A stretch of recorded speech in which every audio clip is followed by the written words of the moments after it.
BYU football is getting ready for a Friday night matchup at home at LaVell Edwards Stadium against the West Virginia Mountaineers. First time West Virginia is making the trip to Provo. And to get an insider look at the West Virginia Mountaineers, I'm joined now by Keenan Cummings, managing editor of WVSports.com, part of On3 and Rivals. Keenan, you and I go way back. We talked years ago, back in 2016, when these two teams met in a non-conference game out in Washington, D.C., in Landover, Maryland. Now it's a conference game, and the Mountaineers are coming out to Provo. I appreciate you hopping on board, man. Hey, thanks for having me on. Yeah, it's crazy how much college football has changed. It seemed weird, that game even being a neutral site game back then. And now these two teams, they're conference mates. College football continues to change. It really does. And there's been a lot of change even since the last meeting between these two teams, where I remember 2 years ago in Morgantown, BYU looked down and out. I mean, they looked like a team and program that was struggling with the physicality in the Big 12. West Virginia ran wild on BYU, and West Virginia was a really good football team that year. And now BYU, 2 years later, 4-0, nationally ranked. West Virginia going through a little bit of challenging times in year one under Rich Rod. Maybe give us an assessment, Keenan, how we got here to this point with West Virginia and Rich Rod. Well, I think that at the end of last season, it was abundantly apparent that West Virginia needed to make a change. I have nothing negative to say about Neil Brown, the person, but when it comes to football coach, he wasn't getting it done. I think he was 37 and 34, over his 6 years over top of the program. So West Virginia conducted a national search that led to Rich Rodriguez. There were some other candidates involved, but eventually Rich obviously got the job. He inherited a program that really has undergone a ton of change. When I say completely new roster, I mean it. West Virginia brought in 80-some new players. Most of their starters from last year on both sides of the ball are gone, either from graduation or the transfer portal. And, that's the nature of the beast in today's college game. When you have change, things are going to happen. It was a very senior-laden team that kind of disappointed last year for West Virginia. So Rich had to go in and rebuild this thing really pretty much from the bottom up.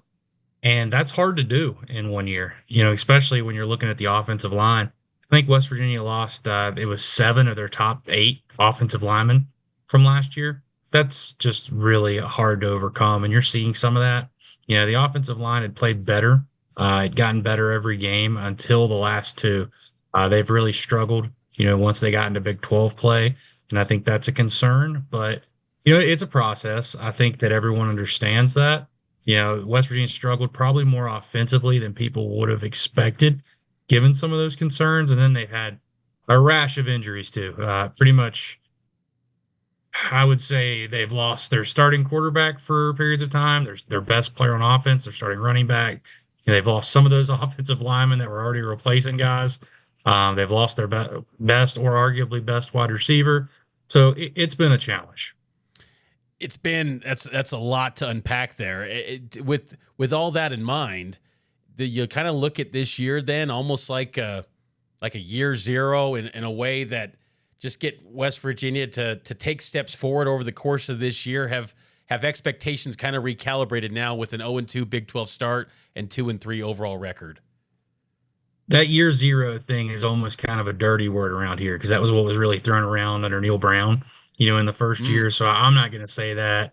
Rich isn't going to say that either. I think the one thing that he's kind of said from the start, whether it's realistic or not, but for appearance sake, is, they're trying to win this season. That's why they rebuilt the roster. It's why they were so aggressive. I think when you look at it realistically, there's going to be some challenges. And, this was already a roster that was dealing with some issues in terms of talent, and then you're taking a lot of that talent away, either by injuries or, guys not being able to play. So it's going to make it tough. I do think that the expectation is for West Virginia still to compete better than they have the last 2 games. I think anybody in the Pliskar Center, anybody in that locker room will tell you that. They had played, they didn't play necessarily great in a loss to Ohio, but they had chances to win that game. They were able to rally and beat their rival Pitt. They were down 10 in the fourth quarter, played pretty well in that game, especially late to come back and win that. And then The last two, they've been outscored 45 and a half to 12. I mean, that's just not going to cut it. And I think everyone's aware of that, and everyone's aware of the challenges, but it's more about getting out there and putting together a better product on the field. Keenan Cummings with WVSports.com, part of the Rivals and On3 Network, is my guest. And I think you brought up that win over Pitt in overtime in the backyard brawl. Coach Rich Rod had an animated on-field post-game interview saying, "God bless the Mountaineers." Where do you think that emotion came from? What did Coach Rich Rod tell you guys as in the media as to what maybe inspired that moment on the field after that backyard brawl? Because for our listeners that are Cougar fans, Rich Rod's back. I mean, he had that great stint the first time around. What do you think inspired those comments? Well, I think it was kind of 17 years in the making. Rich, obviously, the way he left in 2007, all the drama that followed after that. He's joked he's kind of like Forrest Gump. He's been all over the country, in the bayou, in the desert, all these different places. And to end up back at West Virginia at this stage of his career and then to win a game like that in an environment that was that emotionally charged, I think it sometimes gets the best of you a little bit. Rich isn't really, I don't want to say he's not an emotional guy because he is. It's just usually he's yelling at people, but he's not that type of guy typically. I think it was really just the scene, the way that stadium was set out. Really, it was kind of a culmination. The last game that Rich coached here was against Pittsburgh. So I think that it was kind of a full circle moment. And the way that they were able to come back and win that game, I think there was a lot of pride there because that's what he's talked about, since he got back here. They're going to play with a hard edge. They're going to play tough. They're going to be physical. They're not going to quit. And that game kind of embodied that. They rallied, kind of looked dead in the water there in the fourth quarter and just rallied down 10 and was able to win in overtime.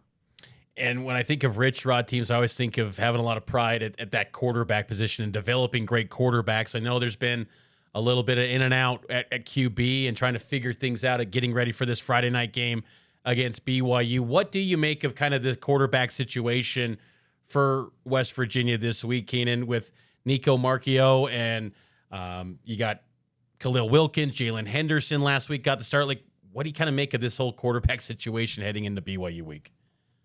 Yeah, Rich said at the start of the year that he had 5 quarterbacks that he felt good about, and they were all going to play. True to his word, through 5 weeks, all 5 guys have played. Multiple quarterbacks have played every single game this season. Nico Marchio did not play against Utah. He has a foot issue. He had to fly out to Colorado to see a specialist. I do not know his status right now. He obviously didn't play last weekend, so that's something to watch. West Virginia started Jalen Henderson in that game, didn't go too well, turned to Khalil Wilkins, a redshirt freshman. He gave him some spark. I'll be interested to see if that was enough for him to earn more time. Rich has not been bashful over the years that if you go out there and you play well, you have a chance to play. So I think that, obviously the game was a little bit different at that point. West Virginia was kind of being thoroughly beaten on the scoreboard, but he did come out and provide some juice. Some things offensively that the Mountaineers did not show at all previously to that. So I think of all the quarterbacks that have played outside Marchio, that was probably the most optimistic. But the thing is, every game that seemed to change. Against Kansas, a similar thing happened with Jalen Henderson. He came into the game for a struggling Marchio and really gave the offense some juice. So it'll be interesting to see. I think there's a lot of different ways you can go here. But I think if I'm betting on something, you're going to probably see more than one quarterback this week. What do you think is the strength of this West Virginia team right now that you got the most confidence in through 5 games? I would have said the defense until last week. I thought West Virginia played pretty well defensively under first-year coordinator Zach Alley. West Virginia, Rich Rodriguez made that a point. He wanted to go out and get a big-time defensive coordinator. They were able to lure him away from Oklahoma. He was calling plays there, and West Virginia's defense had played pretty well. Even against Kansas, I know the scoreboard looks a little awkward, but they gave up a kick return touchdown in that game, and the offense did nothing. So the defense was on the field most of the game. Had a few busts that kind of led to an awkward, kind of crooked scoreboard, but I thought that overall, they battled. This past week was not their best. Utah kind of cut them up from start to finish. I think they scored 5 touchdowns on their first 6 drives. This was not what this defense has shown. They were missing a lot of tackles. I think they missed 24, 25 tackles in the game. And that's been an issue at times, but not to that degree. So It's really kind of, to me, was that a one-off? Was that kind of more what Utah was able to do to them? Because obviously they have a very big physical offensive line. West Virginia struggled to get pressure, and when they brought pressure, it felt like Utah was kind of throwing to those vacated areas or attacking those areas. So was that a one-off against against a really physical team with a defensive line, or are there some cracks of things to expose? But if I had to pick one thing, it would be that. Secondly, would probably be, Ty Edwards played really well against Pitt, and we haven't seen him since. He rushed the ball in one game this year against Pitt. He rushed for 140 some yards and 3 touchdowns, and he's been dealing with a hip pointer. He gives this offense a different element without Jaheim White. So if he's in there, I think it makes a difference offensively. But if he can't go, West Virginia's really struggled to find a running back, because last week they played Utah without Jaheim White, who's their starter, out for the year, without Edwards, who's their backup. He missed the game, and then Sincere Bowers was their third team guy, and he also missed the game due to concussion. So they're still trying to figure some things out. Here with Keenan Cummings for a few more moments, talking West Virginia football as the Cougars get set to host West Virginia Friday night, 8:30 p.m. on ESPN and KSL NewsRadio. What do you make of that, Keenan? Just 10:30 p.m. Eastern time, kickoff for the Mountaineers body clock. It's got to be the latest game in West Virginia history. I think they had one more that was around that time. I think it might have been 10:15, 10:30. They played Arizona State in a bowl game. I think it was in 2016, maybe. So maybe around. It was during the Dana Holgorsen era. Skylar Howard was the quarterback. They played Arizona State. I think that game ended at like 2 a.m. So definitely different for an East Coast. But I mean, that's what you get. When you have these leagues that you want to stretch coast to coast, if you want to have this type of impact in terms of reaching people, I mean, that's part of the price. And I think that you're not going to have very many West Virginia fans that are going to be happy about this. But also, you kind of get the same thing when some of those teams from out west come here and play at noon. So, it's just part of the process. And I personally, do I want to be up till 6, 7 in the morning writing? No, but it'll be fun. Last thing for you, Keenan, if West Virginia is going to make this a competitive game and try to pull off the upset against BYU, and I know a lot of it gets kind of determined by these player availability reports coming throughout the week, and we'll get more on that as the week goes along, but just kind of your overarching thoughts, like what's it going to take for the recipe for success for West Virginia against BYU, who has kind of a similar defense to Utah in terms of scheme and philosophy, with Kalani Sitake being from that Coach Whittingham tree. What do you think it's going to take? Well, West Virginia's got to be able to run the football. I think it starts and stops there. When this offense has looked good, they've been able to run the football, and they need better play from their offensive line.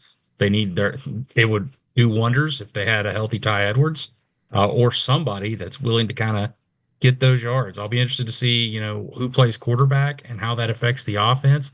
Khalil Wilkins is the most athletic of the group, so he gives you a little bit of an element there, but it's a redshirt freshman, so that's going to be asking a lot if he gets the start. But you got to be able to run the football. You got to be able to protect the football. If those two things happen, I think West Virginia can at least potentially start to put some things together. Now, defensively, you just have to have a better effort.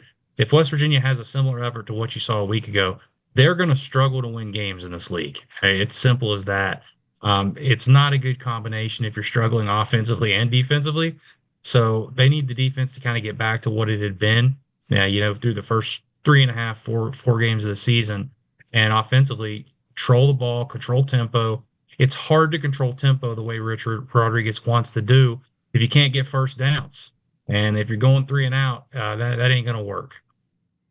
He's Keenan Cummings, managing editor for WVSports.com, part of the Rivals and On3 network. You can follow him on X @Rivals. Keenan, appreciate the time to get the insight into the West Virginia Mountaineers. No one does it better than you. Check out his bylines on WVSports.com and look forward to your coverage this week.